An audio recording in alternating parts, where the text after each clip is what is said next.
Pascal Guyot via Getty Images. Robert Ménard lors d'un meeting de soutien à Sébastien Pacul, candidat RN à la ville de Sète pour les municipales le 22 janvier. Politique, Robert Ménard ne manque pas de constance.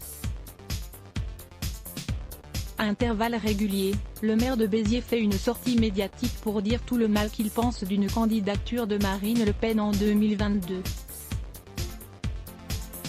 Et alors que la présidente du Rassemblement national réunit les siens à Fréjus ce samedi 5 septembre à l'occasion de sa rentrée politique, l'édile biterrois remet une pièce dans la « machine ». Dans une interview accordée au Point, le chantre de la droite hors les murs le répète, la députée du Pas-de-Calais sera défaite lors de la prochaine présidentielle.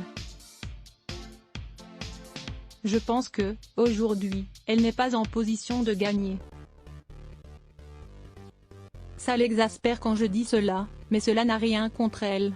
Je pense simplement que le courant de la droite qu'elle incarne n'est pas suffisant pour gagner, tacle Robert Ménard, qui estime que le discours qu'elle tient sur les questions économiques n'est pas en phase avec ce dont notre pays a besoin. Élu en 2014 avec le soutien du FN, réélu sans difficulté cette année, le maire de Béziers pointe les analyses très gauchisantes du RN sur l'économie et va jusqu'à comparer la présidente du parti d'extrême droite avec le chef de file de la France insoumise. J'ai beaucoup de mal à voir les différences entre les programmes du RN et de M. Mélenchon sur les questions économiques et sociales. Il n'y en a quasiment pas, poursuit-il, dans le prolongement de ce qu'il avait déjà dit chez Jean-Jacques Bourdin au mois de juin. Ménard 2022 ?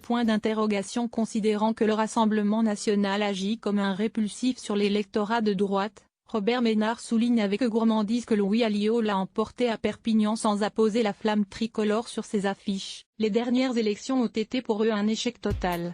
Leur seule victoire, Perpignan, se fait contre eux en termes d'image.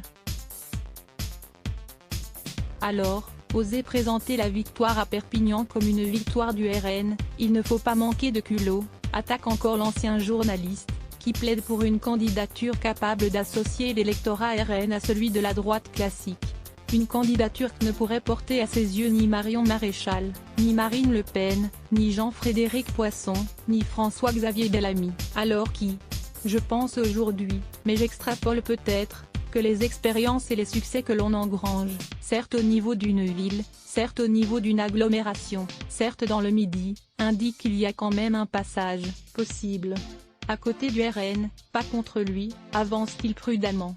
Pour 2022, je veux un candidat mal élevé. Il y en a marre, des gens bien élevés, enchaîne le maire de Béziers, qui se définit lui-même comme pas poli.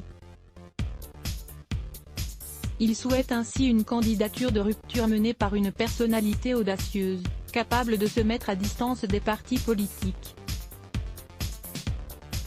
Un portrait qui correspond étrangement à celui de Robert Ménard. Il a le melon, notre ami du côté de Fréjus. Cette façon de se positionner sans vraiment le dire fait davantage sourire que ce qu'elle agace. Il a le melon, notre ami. Et depuis les municipales, ça ne s'arrange pas vraiment, glisse un cadre RN, qui souligne que le maire de Béziers a récemment plaidé sur Twitter pour la candidature de sa femme, la députée de l'Hérault Emmanuelle Ménard, qu'il qualifie de véritable alternative pour la droite. Pour un mec qui dénonce la PME familiale des Le Pen, c'est quand même assez drôle, ironise-t-on de même source. Que le maire de Béziers aille plus loin ou non, une chose est sûre pour Marine Le Pen, Robert Ménard, qui maîtrise parfaitement les codes de la communication politique au point de parasiter la rentrée politique du RN, n'a visiblement pas fini de lui mettre des bâtons dans les roues.